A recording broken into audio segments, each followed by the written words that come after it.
नमस्कार। कॉलेज के online platform पर मैं भगवती प्रसाद सोने आपका स्वागत है। आज हम बीए फोर्थ ईयर की क्लास पढ़ रहे हैं और इसमें जो अपना टॉपिक है गुड निरपेक्षता।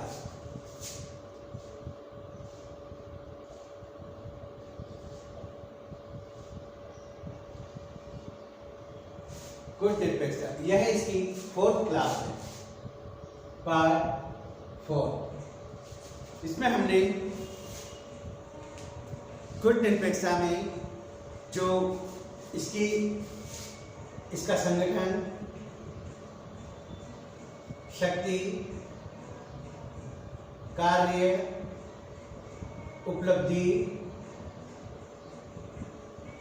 उपलब्धियां, आलोचना आदि का विस्तृत रूप से हमने अध्ययन किया, जिसमें इसका संगठन देखा, इसकी शक्ति देखी, इसके कार्य देखा, इसकी उपलब्धियां देखी, इसकी आलोचना की गई, इसकी विफलताएं भी देखी गई।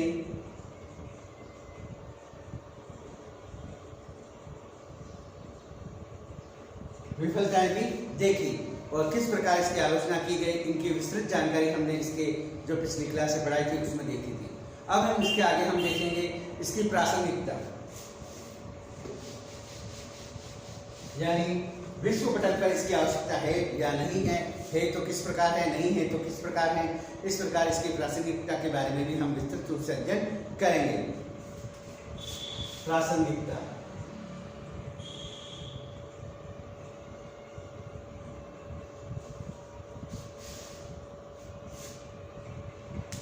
क्लियर। गुड निरपेक्षता विश्व राजनीति में राष्ट्रों के लिए एक नए संकल्प विकल्प के रूप में निश्चय ही स्थायी रूप से धारण कर चुकी है। इसने विशेषतः राष्ट्रों के छोटे छोटे अपेक्षाकृत कमजोर सदस्यों के संदर्भ में राष्ट्रों की स्वतंत्रता समता को बनाए रखने में योगदान दिया।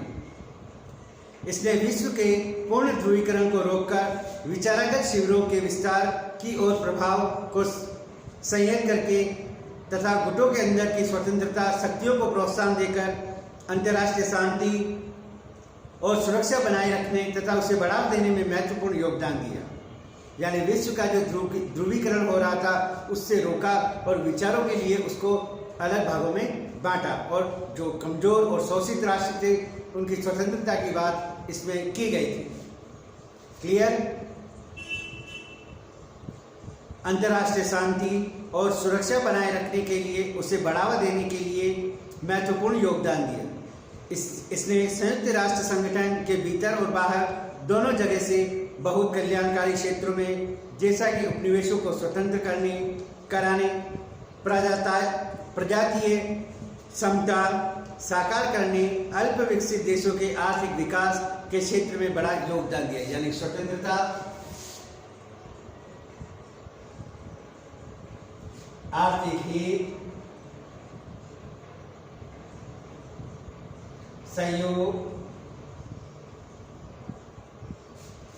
सहयोग और प्रजातीय भेदभाव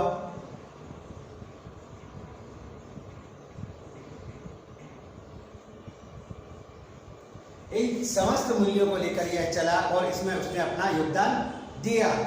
यानी जो छोटे नवोदित राष्ट्र थे उनकी स्वतंत्रता की बात इसमें की गई, उनको स्वतंत्र कराने और उनका अस्तित्व बनाए रखने में गुड निरपेक्षता ने अपनी मेहनती भूमिका निभाई। आर्थिक हितों के लिए जो अन्य अविकसित देश थे उनकी मदद की और आपस में सहयोग दिया और जो प्रजातीय भेदभाव था उनको समाप्त करने की चेष्टा भी इसके द्वारा की गई थी। यानी जो नस्लीय भेदभाव होता था काले और गोरे को लेकर, उनके मध्य उस प्रजातीय भेदभाव को मिटाने का भी काम गुड निरपेक्षता ने किया और इसने विश्व के जो छोटे अल्प विकसित देशों हैं उनकी खूब मदद इन गुड निरपेक्षता के द्वारा की गई थी। आज संयुक्त राष्ट्र संघ के 2/3 देश गुड निरपेक्षता के दायरे में आ गए हैं। यानी 2-3% देश गुड निरपेक्षता के दायरे में आ गए हैं। संयुक्त राष्ट्र संघ के विभिन्न मंचों से गुड निरपेक्षता राष्ट्रों ने विश्व शांति, उपनिवेशवाद के अंत, परमाणु अस्त्रों पर रोक, निशस्त्रीकरण, हिंद महासागर को शांति क्षेत्र घोषित करना, नई आर्थिक व्यवस्था का निर्माण आदि संगठित रूप से कार्रवाई की और सफलता हासिल की।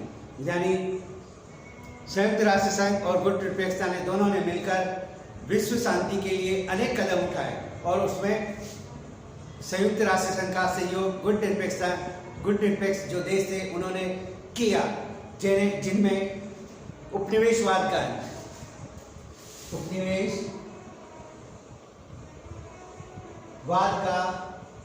अंत, यानी जो पहले पूंजीपति देश थे और अविकसित और अन्य देशों जो छोटे पिछड़े देश थे उन पर अधिकार कर लेते थे और उन्हें अपना उपनिवेश बना लेते थे और उनका किन प्रकार शोषण कर रहे थे, उसके लिए भी संयुक्त राष्ट्र संघ और गुड निरपेक्ष देशों ने एक उपनिवेशवाद का अंत करने के लिए कार्यक्रम किया और उन देशों को स्वतंत्र कराया, उन लोगों को स्वतंत्र कराया। वहीं आप देखेंगे परमाणु अस्त्रों पर रोक, जो परमाणु अस्त्र थे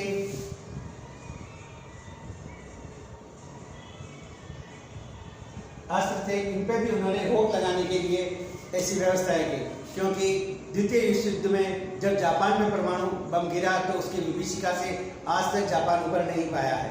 तो संयुक्त राष्ट्र संघ और गुड निरपेक्ष देशों ने मिलकर अंतर्राष्ट्रीय स्तर पर जो परमाणु अस्त्रों का प्रयोग है उस पर रोक लगाने में भी महत्वपूर्ण भूमिका निभाई है। साथ ही निशस्त्रीकरण को बढ़ावा दिया। निशस्त्रीकरण यानी जो गुड निरपेक्ष और संयुक्त राष्ट्र संघ ने सभी विश्वों में जो शस्त्रीकरण की होड़ चल रही थी, जो शक्ति संपन्न थे, वह अधिक से अधिक हथियारों की खरीद कर रहे थे। हथियारों की खरीद करेंगे तो किसी अन्य देश पर वह चलाएंगे। अतः इन दोनों संगठनों ने मिलकर अंतर्राष्ट्रीय स्तर पर निशस्त्रीकरण के लिए काम किया और अन्य राष्ट्रों को यह समझाया कि यह जो युद्ध है वो मानवता के प्रतिकूल है। अतः आप अपने दायरे में रहिए और इस शस्त्रीकरण की होड़ में शामिल न हो, निशस्त्रीकरण कीजिए और अपना और अपनी प्रजा का और विश्व का कल्याण की बात आप कीजिए और उनके बारे में सोचिए। हिंद महासागर में शांति स्थापित करना, यह इसके मुख्य रूप से जो इसने कार्य किया था, जो इसकी प्रासंगिकता है, इसके लिए ये जरूरी है। साथ ही नई अंतर्राष्ट्रीय आर्थिक व्यवस्था का निर्माण, यानी आर्थिक व्यवस्था का निर्माण, आर्थिक व्यवस्था का निर्माण,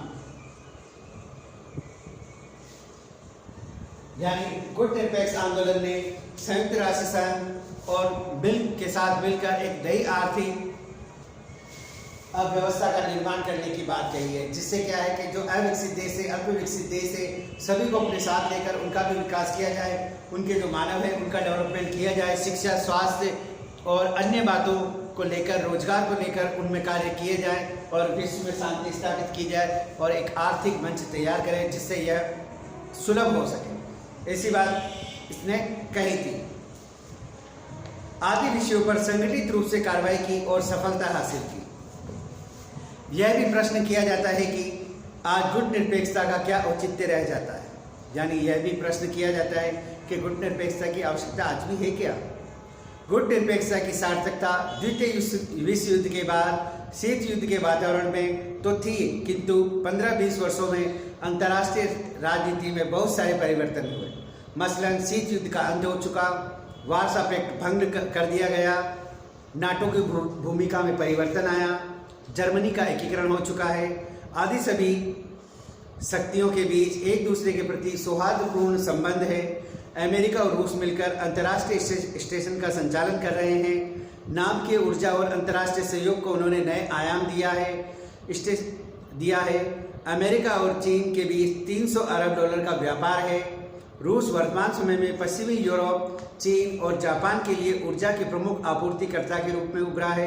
यानी ग्लोबलाइजेशन का जमाना आ गया है, जहाँ सभी एक देश दूसरे देश पर निर्भर हो गए हैं, एक दूसरे का सहयोग कर रहे हैं, विकास के क्षेत्र में नए आयामों को छू रहे हैं और अंतर्राष्ट्रीय और जो अंतरिक्ष की स्टेशन की जो स्थापना है उनकी कर रहे हैं। तो इन सब बातों में क्या गुट निरपेक्ष होना चाहिए, आयाम दिया है। ऐसे प्रश्न उठता है कि आखिर किसके खिलाफ गुट निरपेक्ष देश अपनी गुट निरपेक्षता का प्रदर्शन करेंगे। गुट निरपेक्षता का उदय शीत युद्ध के संदर्भ में हुआ था। आज शीत युद्ध के अंत हो जाने के कारण गुट निरपेक्ष आंदोलन अप्रासंगिक हो गया है।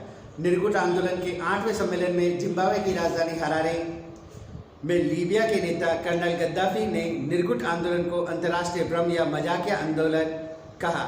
यानी कर्नल गद्दाफी ने कहा कि ये जो निर्गुट आंदोलन है ये अंतर्राष्ट्रीय स्तर पर इसकी मजाक उड़ाई और कहा कि यह पूछा कि जब अमेरिका ने उनके देशों पर हवाई हमले करके उन्होंने सपरिवार जान से मारने की धमकी दी, कोशिश की, तो निर्गुट आंदोलन क्या कर रहा था। यानी गद्दाफी ने कहा अमेरिका ने हम पर आक्रमण किया तो गुट निरपेक्ष आंदोलन क्या कर रहा था। क्या इसके बाद भी कोई प्रासंगिकता रह जाती है। फरवरी 1992 में गुट निरपेक्ष देशों के विदेश मंत्री की बैठक में मिस्र ने स्पष्ट तौर पर अपील की थी कि इस आंदोलन को समाप्त कर दिया चाहिए। उनका तर्क था कि सोवियत संघ के विघटन, सोवियत गुट के शीत युद्ध की समाप्ति के बाद गुट निरपेक्ष आंदोलन की प्रासंगिकता समाप्त हो गई है। यानी उन्होंने भी यही कहा कि गुट निरपेक्ष आंदोलन है वह अब कोई काम का नहीं है, क्योंकि शीत युद्ध समाप्त हो गया है, सोवियत संघ का विघटन हो चुका है, अब अंतर्राष्ट्रीय स्तर पर इसकी आवश्यकता, इसकी प्रासंगिकता समाप्त हो गई है। किंतु बहुसंख्यक विदेश मंत्री ने इस विचार का विरोध किया था। उनका कहना था कि बड़ी संख्या में गुट निरपेक्ष देश अभी निर्धन हैं, आर्थिक दृष्टि से पिछड़े हुए हैं और समृद्ध राष्ट्रों तथा बहुराष्ट्रीय कंपनी उनके द्वारा नव औपनिवेशिक शोषण किया जा रहा है। यानी जहाँ स्वतंत्रता की बात है वो तो चलो ठीक है, किंतु जो नवोदित राष्ट्र है वह भी आर्थिक रूप से इतने सक्षम नहीं है। जो अंतर्राष्ट्रीय कंपनियां हैं वो एक नए पूंजीवादी साम्राज्यवाद की ओर बढ़ रही है। अतः इस स्थिति में उसे बचाने के लिए इसकी प्रासंगिकता है। इस स्थिति में उन्हें बचाने के लिए जरूरी है कि विकसित और विकासशील देशों के बीच सार्थक वार्ता का दबाव डाला जाए और विकासशील देशों के बीच आपसी सहयोग सुदृढ़ और सक्रिय किया जाए। यानी जो विकसित देश है उनके साथ विकासशील और जो छोटे देश है वह सहयोग करें उनका, ताकि उनका भी डेवलपमेंट हो। इसलिए इसकी प्रासंगिकता आज भी बनी हुई है। इसलिए निर्गुट आंदोलन एक अपरिहार्य मंच है। आतंकवाद पूर्ण निशस्त्रीकरण की समस्या के साथ आर्थिक उदारीकरण, वैश्वीकरण के दौर से गुजर रहा है। विश्व आर्थिक नीति पर विश्व व्यापार संगठन, विश्व बैंक, अंतर्राष्ट्रीय मुद्रा कोष के बढ़ते वर्चस्व के कारण विकासशील देशों की आर्थिक समस्याओं के समाधान का मुद्दा काफी जटिल होता जा रहा है। अतः संयुक्त राष्ट्र संघ का केंद्र बनाकर नाम नॉन अलाइड मूवमेंट महत्वपूर्ण भूमिका अदा कर सकता है। यानी गुट निरपेक्ष आंदोलन इसमें अपनी महत्वपूर्ण भूमिका निभा सकता है, क्योंकि जो अंतर्राष्ट्रीय स्तर पर जो विश्व बैंक है, आर्थिक सहयोग संगठन है, अंतर्राष्ट्रीय मुद्रा कोष है, इस पर विकसित देशों का ही अधिकार है। किंतु गुट निरपेक्ष आंदोलन के माध्यम से ये जो विकसित देश है, जो विकासशील देश है और जो अन्य पिछड़े देश है उनका सहयोग कर सकता है और अपनी भूमिका निभा सकता है। निशस्त्रीकरण के क्षेत्र में गुट निरपेक्ष आंदोलन विश्व की पुकार भूमिका निभाता है। यानी निशस्त्रीकरण विश्व के अन्य देशों में होना चाहिए, इस बात को लेकर गुट निरपेक्ष आंदोलन चल रहा है और इसे सुनिश्चित करना होगा कि महाशक्तियाँ तीसरी दुनिया देशों की घातक हथियारों का जमवाड़ा न कर सके। यानी गुट निरपेक्ष यह तय करता है कि जो विश्व में घातक हथियारों को निर्माण किया जा रहा है उनको रोका जा सकता है, विश्व को समझा सकता है, इसलिए इसकी प्रासंगिकता है। 1993 में आंदोलन के सदस्य बनने के लिए प्राप्त नए आवेदनों से सुस्पष्ट है कि सार्वभौम कार्य गुट निरपेक्ष आंदोलन की निरंतर प्रासंगिकता और महत्व बढ़ा है। यानी आज भी गुट निरपेक्ष आंदोलन में 1993 में बहुत से ऐसे देश थे जो इसके सदस्य बनने के इच्छुक थे। अतः ये कैसे मान लिया जाए कि इसकी प्रासंगिकता नहीं है। अंतर्राष्ट्रीय स्तर पर इसकी प्रासंगिकता है। वहीं अमेरिकी विदेश मंत्री कोंडोलीज़ा राइस ने 27 जून 2007 को भारत अमेरिकी व्यापार संबंध के अवसर पर वक्तव्य में मौजूद विश्व के संदर्भ में गुट निरपेक्षता की प्रासंगिकता पर सवाल करते हुए कहा, मैं जानती हूँ कि कुछ ऐसे लोग हैं जो अब भी गुट निरपेक्षता की बात करते हैं। हो सकता है कि शीत युद्ध के दिनों में उनका कुछ मतलब रहा हो, क्योंकि तब दुनिया दो प्रतिद्वंदी खेमों में बटी थी। मैं पूछना चाहूँगी कि जब हर संस्कृति, हर नस्ल और हर धर्म के लोग राजनीति और आर्थिक स्वतंत्र को गले लगा रहे हैं तो गुट निरपेक्षता की क्या प्रासंगिकता है। इस प्रकार अमेरिका के जो विदेश मंत्री, वित्त मंत्री थे, उन्होंने भी, कोल्डा राइस ने भी इसके बारे में सवाल उठाए थे। ऐसा कहा गया है कि 21वीं शताब्दी आर्थिक युद्ध की होगी। आर्थिक दृष्टि से समृद्ध राष्ट्र गुट उभर कर स्वयं ही प्रतिस्पर्धा करने लगेंगे और इससे विकासशील राष्ट्रों की स्वतंत्रता और हितों को खतरा पहुंचेगा। यानी आने वाला जो समय होगा वह आर्थिक युद्ध लड़ाई लड़ने वाला होगा। अतः गुट निरपेक्षता की प्रासंगिकता फिर भी बनी रहेगी, क्योंकि वह विकासशील राष्ट्रों की स्वतंत्रता और उनके हितों को खतरा पहुंचाएंगे। इस खतरे को नियंत्रित करने के लिए उत्तर दक्षिण संवाद को अपनाए रखने में दक्षिणी सहयोग और नए अंतर्राष्ट्रीय व्यवस्था को बनाने के लिए गुड निरपेक्ष आंदोलन G77 को एक होकर कार्य करने होगा। आज के क्षेत्र में गुड निरपेक्ष आंदोलन की प्रासंगिकता नजर आती है, क्योंकि इसके द्वारा जो किए गए कार्य है, मांग है, वो वाकई में इसकी प्रासंगिकता को उजागर करती है। जैसे नई अंतर्राष्ट्रीय व्यवस्था की पुरजोर मांग करना,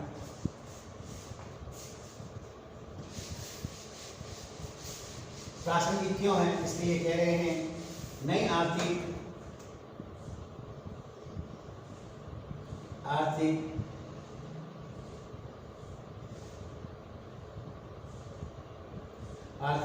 व्यवस्था की पुरजोर मांग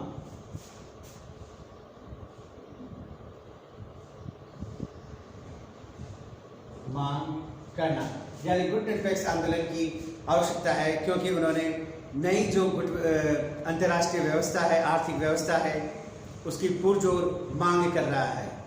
नया अगला है आणविक निशस्त्रीकरण के लिए दबाव डालना। आणविक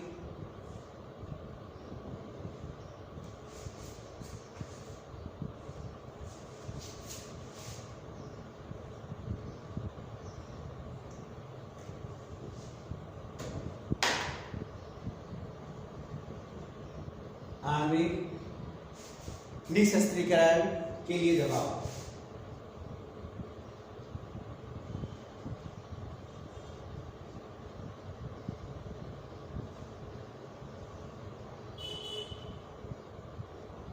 यानी गुड निरपेक्ष आंदोलन जो आणविक शस्त्रीकरण चल रहा है, उसको, उस व्यवस्था को पूरी तरह से उस पर दबाव डालकर उसको कम से कम स्तर पर लाने की मांग कर रहा है। तो गुड निरपेक्ष आंदोलन या गुड निरपेक्षता ही कर रही है, जिससे क्या है कि अन्य देशों का नुकसान न हो और अंतर्राष्ट्रीय स्तर पर शांति और सौहार्द बना रहे।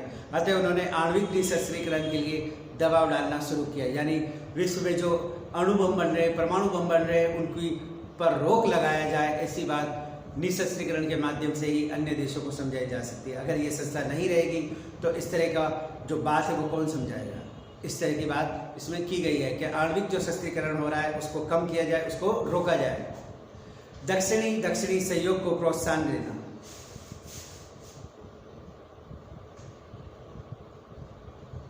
दक्षिण सहयोग को प्रोत्साहन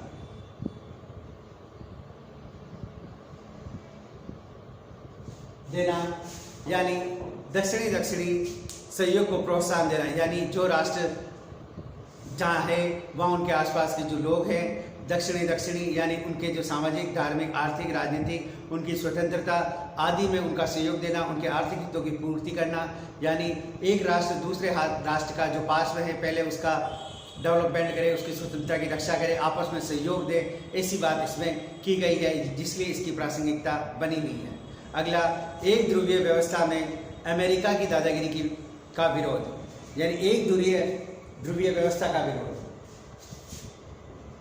एक ध्रुवीय व्यवस्था का विरोध। एक ध्रुवीय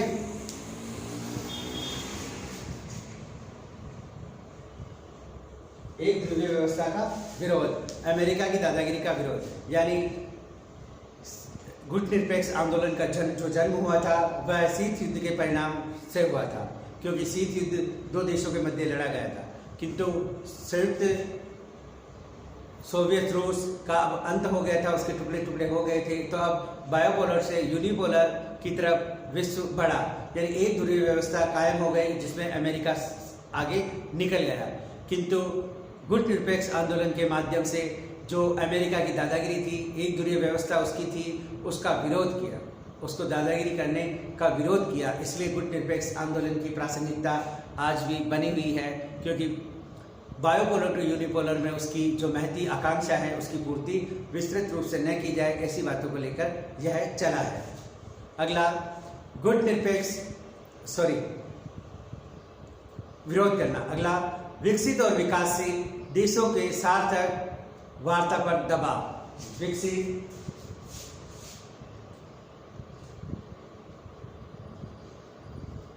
विकासशील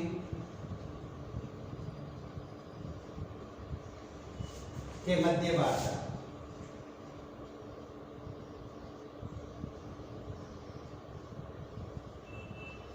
यानी जो विकसित देश है और जो विकासशील देश है उन दोनों के मध्य वार्ता निश्चित की जाए और उन पर ये प्रेशर बनाया जाए कि आप दोनों एक जो विकसित राष्ट्र है वो विकासशील जो राष्ट्र है उनका सहयोग करें। इस तरह की वार्ता भी गुट निरपेक्ष आंदोलन में की गई है। क्लियर? दबाव डालना ताकि अच्छी व्यवस्था बना सके। अगला है, अच्छी वित्तीय स्थिति वाले गुट निरपेक्ष देशों से इस बात को तैयार करना कि भी अधिशेष पश्चिमी देशों की बैंकों में जमा करने की बजाय विकासशील देशों में विकासात्मक उद्देश्यों में इस्तेमाल करें, यानी आर्थिक सहयोग।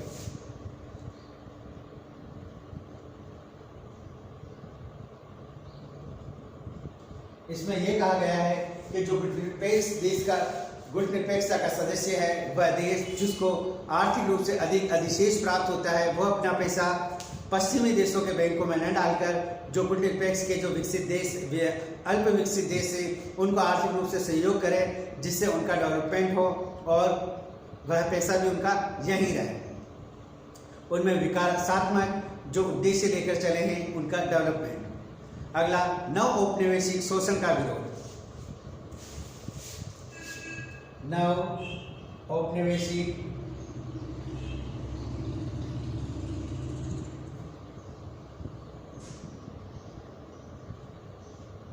विरोध, यानी द्वितीय विश्व के बाद जो देश स्वतंत्र हो गए किंतु नई जो उपनिवेशवाद की स्थापना करना चाह रहा है अन्य जो विकसित देश उसका विरोध भी किया, यानी जो अल्प विकसित थे उनके आर्थिक हितों को वह विकसित देश साधना चाहते थे।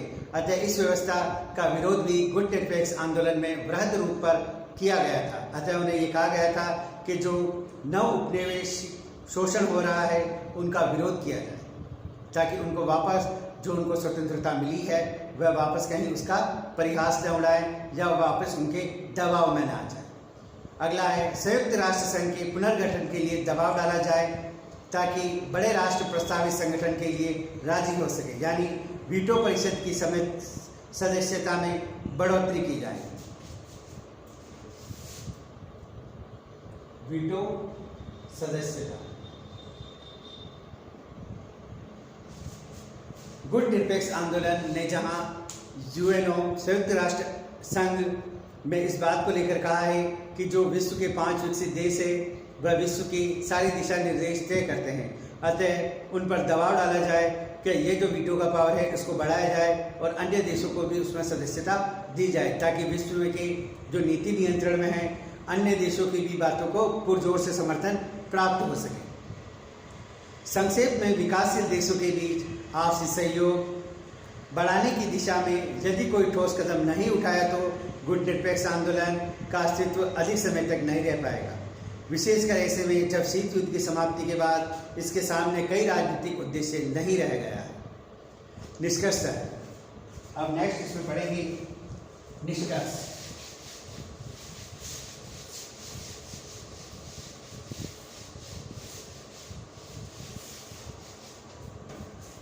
नेक्स्ट इसमें पढ़ेंगे निष्कर्ष। गुट निरपेक्ष आंदोलन ने स्वतंत्र विदेश नीति का सिद्धांत देकर नवोदित देशों को एक मंच उपलब्ध कराया और सैनिक टकराव की दिशा में संभावित व्यापक रुझान को रोक दिया। यानी गुट निरपेक्षता की जो नीति थी उसमें जिसने सदस्यता ग्रहण की उन्हें एक स्वतंत्र विदेश नीति देकर एक नवोदित राष्ट्रों को एक मंच उपलब्ध कराया और उन्हें सैनिक टकराव को संभवतः सामान्यतः रोकने का भी प्रयास किया। शीत युद्ध तनाव कम करने तथा शांति स्थापना की दिशा में प्रोत्साहन दिया। आपसी विचार विमर्श द्वारा समझा बुझाकर जोरदार प्रचार करके आंदोलन में ने उपनिवेशवाद उन्मूलन की प्रक्रिया को और भी गति प्रदान की। यानी गुट निरपेक्ष आंदोलन ने शीत युद्ध के बाद लोगों में जहां शांति तनाव स्थापित करने में सहयोग दिया, वहीं आपसी विचार विमर्श और समझा बुझाकर लोगों में यह महसूस कराया कि जो राजनीतिक उपनिवेशवाद है उसका उन्मूलन किया जाए और उसे गति प्रदान की। 1960 में यह महसूस किया गया कि राजनीतिक उपनिवेशवाद का तो उन्मूलन हो रहा है, लेकिन नव संविधान राष्ट्र आर्थिक दृष्टि से कमजोर है और औद्योगिक विकास पर निर्भर है। जैसा लगता है कि निर्धन देशों पर धनी आबादी की चौधराहट बरकरार बनी हुई है। यानी 1960 के बाद तो ये देखा राजनीतिक जो व्यवस्था थी, जो एक प्रकार का राजनीतिक उपनिवेशवाद था, वो तो समाप्त हो गया, किंतु आर्थिक उपनिवेशवाद अभी तक समाप्त नहीं हुआ है, क्योंकि जो विकसित राष्ट्र नहीं हैं, अल्प विकसित हैं, उनके जो आर्थिक हितों के जो साधन हैं वो विकसित राष्ट्रों द्वारा ही उन्हें मुहैया करवाए जा रहे हैं। अतः आर्थिक दृष्टि से ये राष्ट्र कमजोर हैं। अतः धनी राष्ट्रों के इन पर चौधराहट यानी उनकी जो महत्वाकांक्षा है वो आज भी बनी हुई है। अतः नई अंतर्राष्ट्रीय अर्थव्यवस्था स्थापित करने की मांग की जाने लगी। जब अंतर्राष्ट्रीय चिंता का विषय आर्थिक समस्या और पर्यावरण प्रदूषण रोकने की समस्या रह गए, तो लुकास और अल्जीरियस सम्मेलन में नई अंतर्राष्ट्रीय व्यवस्था का प्रस्ताव रखकर आंदोलन ने अब विश्व में प्रदूषण की समस्या की ओर अपना ध्यान आकर्षित किया।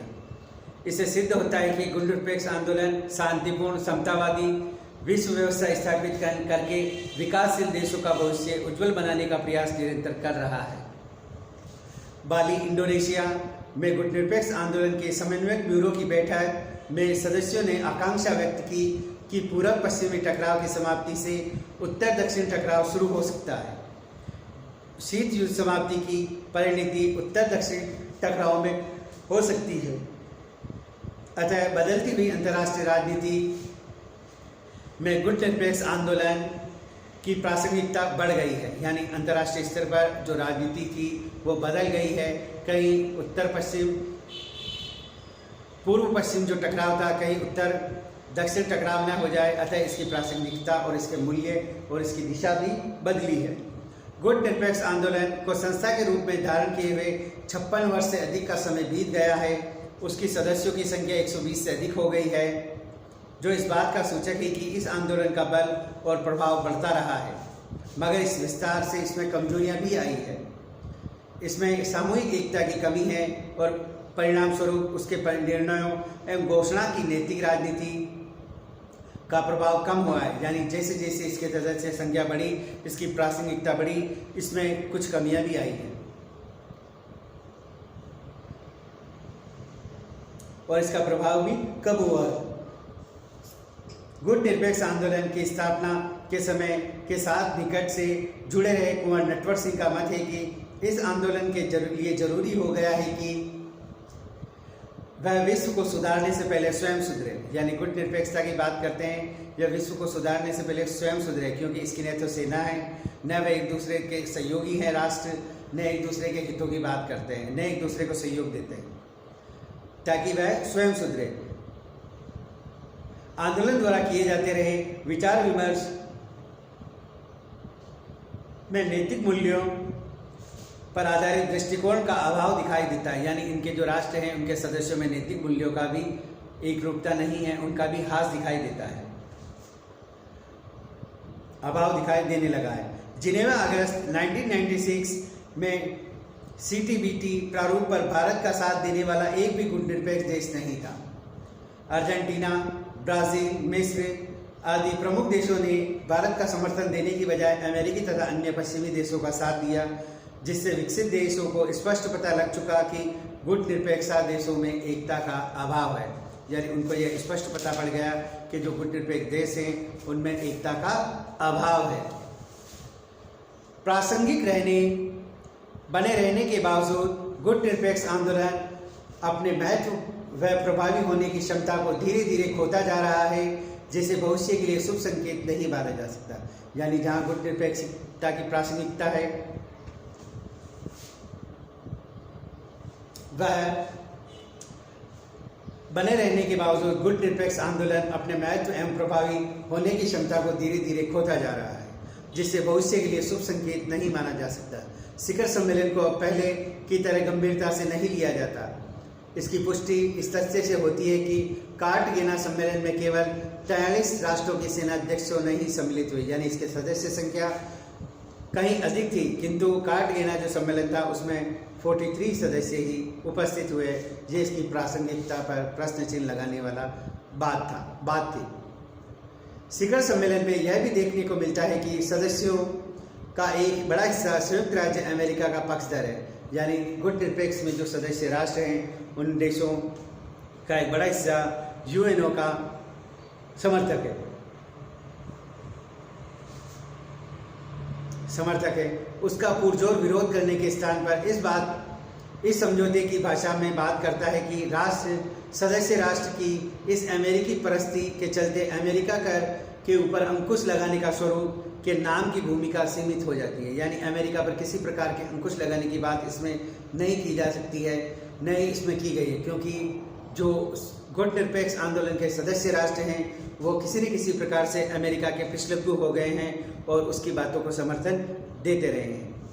गुट निरपेक्ष आंदोलन अंतर्राष्ट्रीय राजनीति का एक स्थायी तत्व है, यानी कहने की बात है गुट निरपेक्ष जो आंदोलन है वो अंतर्राष्ट्रीय राजनीति का एक स्थायी अंग है, तत्व है, और राष्ट्रों के अस्तित्व की भांति इसका अस्तित्व और प्रासंगिकता निरंतर बनी रहेगी। भले कितनी ही बातें इसके खिलाफ क्यों न हो, आलोचना की जाती रहो, किंतु अंतर्राष्ट्रीय स्तर पर इसकी पहचान है और इसकी प्रासंगिकता निरंतर बनी रहेगी, क्योंकि ये एक अंतर्राष्ट्रीय स्तर पर वह मंच है जिससे नवोदित राष्ट्रों को उनकी स्वतंत्रता, समानता, सहयोग की बात को प्रदान करने के लिए एक मंच प्रदान करता है। इसीलिए गुट निरपेक्ष आंदोलन की प्रासंगिकता सदैव बनी रहेगी। इसका मूल कारण यह है कि गुट निरपेक्षता का संबंध विकासशील राष्ट्रों की स्वतंत्रता, उसे अक्षुण्ण बनाए रखने की आवश्यकता और विकास है। वही बात कि यह अल्प विकसित के सामने अल्प विकसित देशों के आर्थिक हितों की, स्वतंत्र हितों की को अक्षुण्ण बनाए रखने का काम करता है और उनके विकास के लिए काम करता है। विकास है न कि शीत युद्ध या उसकी समाप्ति अथवा गुटबद्धता से, यानी यह कोई शीत युद्ध समाप्त होने से इसकी कोई प्रासंगिकता कम नहीं हो सकती, भले ही वह गुटबाजी क्यों न कर रहे हो, किंतु गुट निरपेक्ष आंदोलन की प्रासंगिकता बनी है क्योंकि वह एक संबोधन का मंच प्रदान करता है। संक्षेप में गुट निरपेक्ष आंदोलन का संबंध मुख्यतः 5D से हो रहा है: उपनिवेशीकरण, विकास, तनाव शैथिल्य, निशस्त्रीकरण और लोकतंत्रीकरण, अशांत एवं अस्त्र शस्त्रों से सुसज्जित विश्व से एक सुरक्षा नली है, यानी विश्व में इन बातों को लेकर एक सुरक्षा नली है, सेफ्टी वॉल्व है, जिसमें उपनिवेशीकरण को यह बढ़ावा देता है, यानी उपनिवेशवाद को यह पुरजोर विरोध करता है, डेवलपमेंट की बात करता है, तनाव शैथिल्य की बात करता है। दो देशों के मध्य अगर तनाव उत्पन्न हो रहा है तो ये तनाव को नीचे कम करने की बात करता है, और निशस्त्रीकरण यानी हथियारों की जो होड़ चल रही थी जिसकी वजह से प्रथम विश्व युद्ध और द्वितीय विश्व युद्ध हुआ था, उनको रोक रहा है। इसलिए इसकी प्रासंगिकता बनी हुई है और यह लोकतांत्रिकरण के मूल्यों को बढ़ावा देता है, इसलिए इसकी आवश्यकता बनी है। अशांत एवं अस्त्र शस्त्रों से सुसज्जित विश्व में एक सुरक्षा नली है, यानी विश्व में जहाँ अशांति हो, अस्त्र शस्त्रों से सुसज्जित सेना हो, उसके मध्य यह सेफ्टी वॉल्व का काम करता है, एक सुरक्षा नली के रूप में उन देशों में जाकर वहाँ पर शांति और सुरक्षा, निशस्त्रीकरण की बात को कहता है। जहाँ विश्व एक चिंगारी भर से अगला विश्व युद्ध भड़क सकता है, उनके मध्य ये जाकर उनको समझाता है और मानव मात्र के कल्याण की बात यह करता है। जो अल्प विकसित देश है उनको स्वतंत्रता प्रदान करता है, उनकी स्वतंत्रता की रक्षा करने के लिए कटिबद्ध है और वहाँ के लोगों के विकास की बात करता है। इसलिए इसकी प्रासंगिकता आज बनी हुई है। उपनिवेशीकरण को बढ़ावा देता है, यानी जो स्वतंत्र हो गए वापस हो गए, उपनिवेश ना बन जाए आर्थिक रूप से या क्षेत्र की दृष्टि से, इस बात को लेकर भी ये चला है। इसीलिए स्पष्ट रूप से हम कह सकते हैं कि शीत युद्ध की समाप्ति के बाद भी अगर गुट निरपेक्षता आंदोलन की प्रासंगिकता जो की तो बनी हुई है, क्योंकि विश्व को इसकी आवश्यकता है। उन अल्प विकसित देशों को यह एक स्वतंत्रता और एक मंच तैयार कर देता है जिससे वह अपना डेवलपमेंट विश्व स्तर पर बता सके, कर सके, सहयोग प्राप्त कर सके। इसके लिए गुट निरपेक्षता जो दल है वो बना रहना चाहिए। आदि विद्वान इसके बारे में अपनी राय रख रहे हैं। नेक्स्ट, गुट निरपेक्षता आंदोलन का यह मेन मोटे मोटे रूप में मैंने आपको इसके संगठन, इसके कार्य, इसकी शक्तियाँ, इसके उपलब्धियाँ, इसकी आलोचनाएं और इसकी प्रासंगिकता आदि के बारे में मैंने विस्तृत रूप से परिचर्चा आपके सामने की और इसके बारे में मैंने आपको अधिक से अधिक बताने की कोशिश की। इसके बाद हम आगे जो पढ़ेंगे, गुट निरपेक्ष आंदोलन में भारत की क्या भूमिका रही है, इसकी विस्तृत परिचर्चा जारी रखेंगे अगली क्लास में। इस क्लास में इतना ही, धन्यवाद।